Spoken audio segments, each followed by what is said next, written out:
영순이 여러분 안녕하세요. 랭킹스쿨입니다. 우리와 가까운 나라지만 폐쇄된 시스템 탓에 그 실상은 잘 알려져 있지 않다는 중국. 각종 SNS도 대외적으로는 금지되어 있는 탓에 중국의 실체는 몇몇 중국 전문가들의 입을 통해서 전달되곤 하죠. 최근 한 전문가가 익명이 보장되어야 할 투표에서 어떤 의원이 어디에 표를 던졌는지 다 볼 수 있고 그에 따른 불이익도 주기까지 한다는 사실을 밝혀 사람들에게 충격을 준 바 있습니다. 그런데 이제는 정치에 참여하는 의원들뿐만 아니라 국민들의 사생활 까지도 훤히 들여다보려는 정황이 포착되었다고 하는데요. 오늘은 중국의 충격적인 사생활 감시 기술 탑3에 대해 알아볼게요. 3위, 뇌파 학습 감지기. 학교 수업 시간에 안 졸고 빡 집중만 했던 사람? 손! 역시 아무도 없는 것 같네요. 물론 학생으로서 공부에 집중해야 하는 것은 당연하겠지만 가끔 졸기도 하고 옆자리 친구와 장난도 치고 하는 것도 학교 생활의 쏠쏠한 재미죠. 하지만 중국 저장성의 한 초등학교 학생들은 그런 재미를 느낄 수가 없다고 합니다. 오늘따라 집중이 안 돼서 학교에서 딴청을 좀 피우다 집에 들어가면 영순이 너 오늘 학교에서 뭐 했어?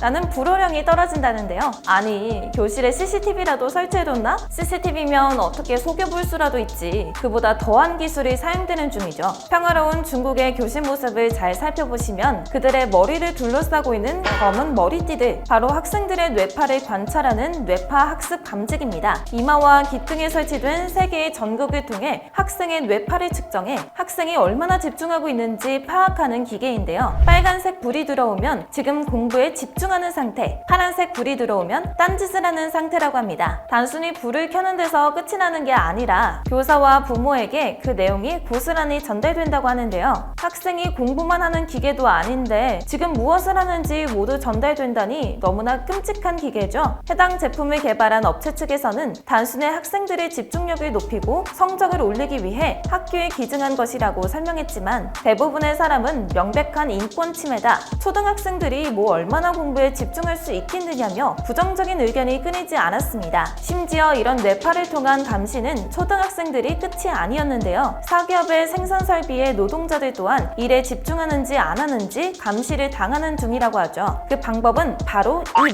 이 모자를 쓰기만 하면 노동자의 뇌파를 분석, 각종 감정 변화를 파악해 관리자에게 전달되는 것인데요. 단순히 한 기업의 독단적인 판단이 아니라 무려 중국 정부의 지원을 받는 뉴로캡 프로젝트의 일환임이 알려지며 사람들에게 충격을 선사하고 있습니다. 물론 학교와 공장에서 일에 집중하는 것이 그만큼 중요한 일이긴 한데 이렇게 개인의 사생활을 없애가면서까지 감시당하면 저는 더 집중 못할 것 같아요. 2위, 사회 신용 시스템. 한국에는 신용점수제라는 것이 있죠. 신용점수란 각 개인의 신용도를 수치화한 것으로 점수에 따라 대출이나 투자, 나아가 일상에도 영향을 미칠 수 있는데요. 중국에도 이와 비슷한 사회 신용제도가 있지만 신용도를 매기는 기준이 조금, 아니 굉장히 남다르다고 합니다. 우리나라의 신용도와 같이 세금 납부, 대출을 얼마나 잘 갚는지 보는 것은 같지만 선행을 하면 가점을, 악행을 하면 감점을 하는 방식이 포함된 것인데요. 법을 잘 지키고 시에서 주는 상을 받는 등의 선행을 하면 점수를 얻고 무단 횡단, 공유자전거 반납 연체 등의 나쁜 짓을 하기만 해도 점수가 깎이는 것이죠. 오, 나쁜 사람이 벌을 받는다니 좋아 보이는데? 그런데 SNS에 올린 글과 온라인 쇼핑 이력 같은 개인의 사생활까지도 그 점수에 반영된다는 사실. SNS에 정부에 대한 칭찬이나 홍보를 하면 점수가 오르고 반대로 비판을 하거나 나라에서 금기시하는 천안문 광장 사진 등을 업로드하면 점수가 떨어진다고 합니다. 뿐만 아니라 해당 제도의 관계자가 하루에 10시간씩 비디오 게임을 하는 사람보다 아기의 기저귀를 자주 구매하는 사람이 책임감이 더 강한 사람이다 같은 발언을 한 걸 보면 소비 패턴도 개인의 점수에 큰 영향을 미치는 것을 알 수 있는데요. 심지어는 사람들끼리의 친구 관계도 파악해서 만약 점수가 낮은 사람과 친하게 지내면 본인의 점수가 깎이는 등 무려 169가지의 감점 요인이 존재하죠. 이렇게 점수가 깎이면 단순히 신용도가 떨어지는 데서 끝나지 않고 일상생활에도 큰 영향을 미친다고 합니다. 신용점수가 떨어지면 공공기업 취업이 어렵거나 정부의 정부의 지원을 받기 힘들 뿐만 아니라 거리의 스크린에 이름과 사진이 박제되기도 하는데요. 게다가 사립학교 진학 금지, 고급 호텔에서 숙박 금지, 심지어는 비행기나 열차 탑승까지 금지되죠. 이 제도가 중국 전역에 퍼지기 전부터 이미 비행기 탑승이 금지된 사람은 1,700만 명, 고속철도 탑승이 금지된 사람은 540만 명에 달한다고 합니다. 결국 중국 정부의 의도대로 움직이는 사람만이 점수를 받는 것이라 반발이 심할 것 같지만 의외로 중국인들은 사회 신용을 올릴 수 있는 제도라며 찬성하는 사람도 많다고 하는데요. 얼마나 통제를 받았으면 이 정도는 괜찮다고 생각하는 건지 저도 중국 들어가면 이 영상 때문에 점수 엄청나게 깎이는 거 아니에요? 1위, CCTV. 이제는 집 밖에 나설 때 핸드폰 하나만 챙기면 카드 결제까지 다 되는 편리한 세상이죠. 하지만 중국에서는 핸드폰도 챙길 필요가 없다고 합니다. 바로 안면 인식으로 모든 게 다 가능하기 때문인데요. 마트, 지하철, 개찰구, 짐 보관소, 학교, 경찰서 등 수많은 곳에서 내 얼굴을 들이밀기만 하면 내가 누군지 증명할 수 있을 뿐만 아니라 결제까지 한 큐에 뚝딱이죠. 오, 너무나 편리해 보이는데? 라고 생각하실 수 있겠지만 전 세계에서 CCTV가 가장 많이 설치된 국가가 중국이라는 것과 함께 생각해보면 굉장히 무시무시한 일입니다. CCTV의 안면 인식 기술을 바탕으로 내가 지금 어디서 뭘 하는지 정부가 다 파악할 수 있기 때문이죠. 중국의 CCTV 화면을 보시면 사람 옆에 그 사람의 정보가 줄줄이 꼬리표처럼 달린 것을 볼 수 있는데요. 한 기술 회사의 전망으로는 올해 중국에는 중국인 2명당 한 대꼴로 CCTV가 생길 것이라고 합니다. 어디 그뿐인가요? CCTV가 적게 설치된 시골에서는 쇠랑 공정을 실시해 마을 곳곳에 카메라를 설치하고 가정 내 스마트 TV와 개인용 스마트폰 같은 인터넷에 연결된 모든 카메라가 정부의 정보를 전송한다고 하죠. 그걸로도 모자라 신장 지역 등 일부 지역에서는 지역의 동향을 파악하기 위해 비둘기 드론을 띄워 감시까지 중국 당국 측은